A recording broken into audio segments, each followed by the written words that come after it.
Conceitos em ciências. Eletromagnetismo. Indução eletromagnética.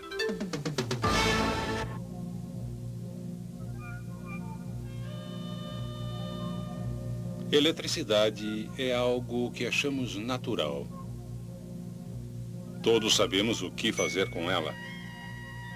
Ligar isto, aquilo. Somos muito bons nisto. É necessária uma falta de energia para percebermos como ficamos desamparados sem ela. Os princípios básicos que levaram ao desenvolvimento de geradores elétricos começaram com a descoberta por Hans Christian Ørsted em 1819 de que resulta um campo magnético sempre que existe um movimento de cargas através de um condutor. 10 anos mais tarde, em 1830, a possibilidade de um campo magnético poder gerar uma corrente em um condutor se tornou realidade. Trabalhando independentemente, o físico americano Joseph Henry e o cientista inglês Michael Faraday fizeram experiências similares e chegaram às mesmas conclusões. Como Faraday publicou seus resultados primeiro, recebeu crédito pela descoberta do efeito que hoje chamamos de indução eletromagnética. A experiência de Faraday envolve um anel de ferro e 2 bobinas de fio isolado. A bobina primária é conectada a uma bateria e a bobina secundária a um galvanômetro. Um galvanômetro indica um fluxo de corrente diminuto através de um condutor, com seu ponteiro indicando também o sentido do fluxo de corrente. Faraday observou que no instante em que a bobina primária era conectada à bateria, o galvanômetro indicava um pequeno impulso de corrente na bobina secundária. Mas, para sua surpresa, o ponteiro logo voltava a zero, indicando que tinha parado todo o fluxo de corrente.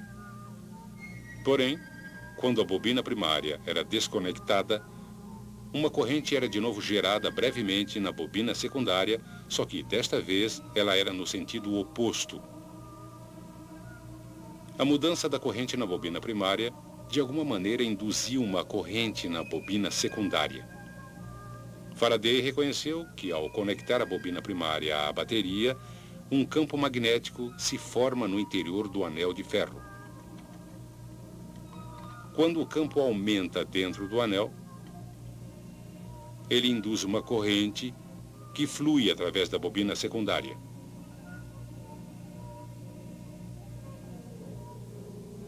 Depois que o campo no anel chega à sua intensidade máxima, não existe mais alteração no interior da bobina secundária.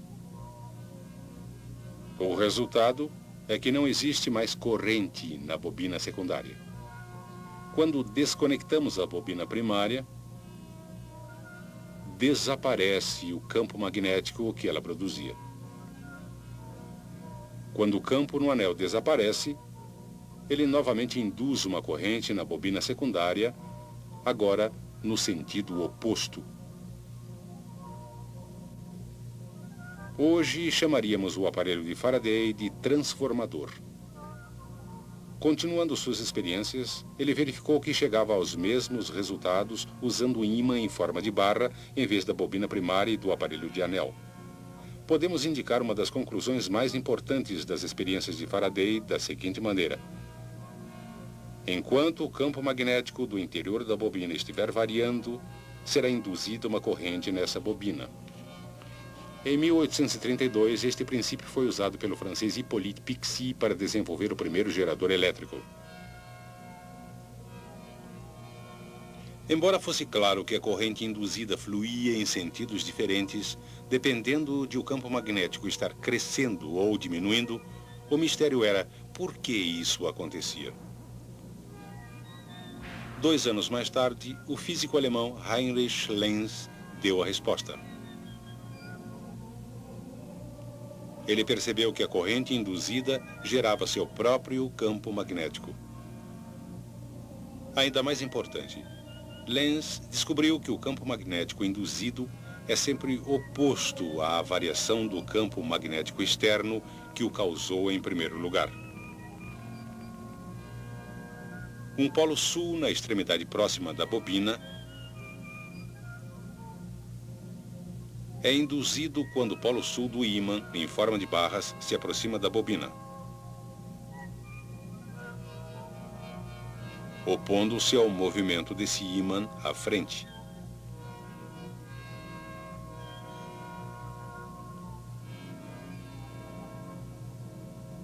A beleza dessa sua descoberta, hoje conhecida por lei de Lenz, é que podemos agora identificar ambos os polos do campo induzido. E podemos aplicar a regra da mão esquerda a bobinas para determinar o sentido da corrente induzida. Lembre-se que o polegar aponta o polo norte e os dedos apontam o sentido do fluxo de corrente. Depois que o ímã, em forma de barra, para de se mover, o campo não varia mais. Assim, não haverá corrente induzida e, portanto, nenhum campo magnético. Em outras palavras, tudo na bobina para. Agora, vamos supor que começamos a afastar o ímã em forma de barra. Novamente flui uma corrente e é induzido um campo magnético que se opõe ao movimento, agora estabelecendo o polo norte na extremidade próxima da bobina. A regra da mão esquerda para bobinas mostra que a corrente flui no outro sentido. Hoje em dia, os princípios de Faraday e Lenz são aplicados na geração de eletricidade. A pressão da água ou do vapor é usada para girar uma turbina conectada a um gerador. Em sua forma mais simples, um gerador é uma armadura, consistindo de uma bobina de fio ao redor de um núcleo de ferro que gira no interior de um campo magnético. O movimento da armadura através do campo magnético induz uma corrente na bobina. De acordo com Lenz, a corrente induzida produzirá um campo magnético na armadura com seus próprios polos norte e sul.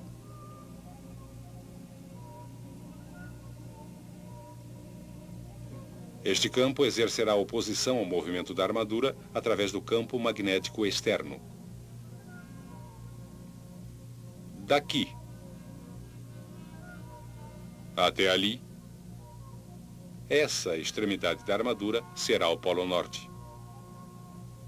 Assim, no topo, quando a armadura gira, essa atração se opõe ao movimento, afastando-se do polo sul, e essa repulsão se opõe ao movimento, aproximando-se do polo norte. Quando a armadura gira passando pelos polos externos, a corrente induzida e o campo magnético se invertem, opondo-se ao movimento através da segunda metade da rotação.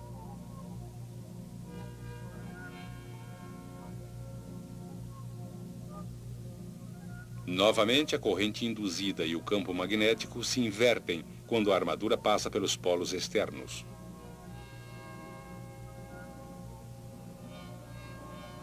Como o sentido da corrente se inverte a cada meia rotação, o movimento de cargas resultante é chamado de corrente alternada.